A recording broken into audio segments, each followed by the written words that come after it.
we're not keeping you up, are we, Bill? No, it was getting to be just a little too noisy in the shower. I was taking a shower and it was a little bit too noisy. If you could try and keep it down just a little bit, I mean, it's a great party and you're enjoying yourself, but it's just a little too much happiness. Yeah. And Victor Lowndes keeps coming up to my room. He has a habit of doing that. Yes, well, he keeps coming out of the sauna bath and coming into my room. And I've been enjoying all of your friends here. It certainly is exciting. And I realize it's a little past your bedtime, Bill. Well, it is, and I have to call Camille. I'm waiting for the rates to go down.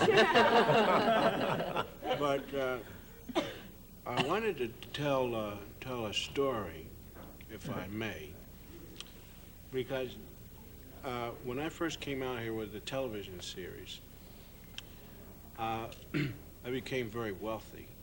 And I found that my wife and the children and mother and father and my brothers, my Aunt Clara, Thornhill, and 4 guys I grew up with, moved into Beverly Hills into this huge house with about 900 rooms. And neighbors came and gave us flowers and welcomed us, you know, white people, very nice people. And they said, welcome to Beverly Hills. And I found that Beverly Hills welcomed me, had everything I would need, even more so because we have dough, everything $8 higher than anything else. And my only problem was that the barbers had a great amount of difficulty trying to cut my hair. I was sitting in a chair and a guy put shaving cream around my face, you know, and started. I said, I want to shave.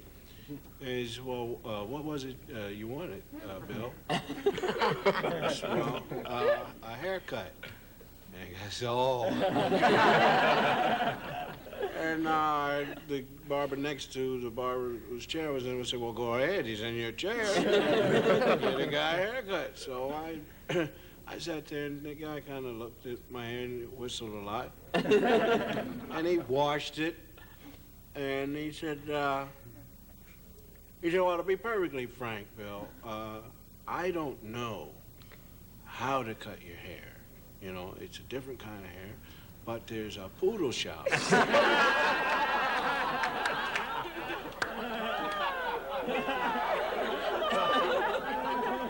I mean, now, you know, I can understand that. You know, the guy never, you know, and so I got up, you know, and he was crying, and he was, you know, because the kid is a barber, you know. He says, so he said, but I never was in the service or nothing. So I have trouble finding a barber. That's what I'm trying to say in the last half hour. So I got in my car and I drove forever because I didn't know the city that well.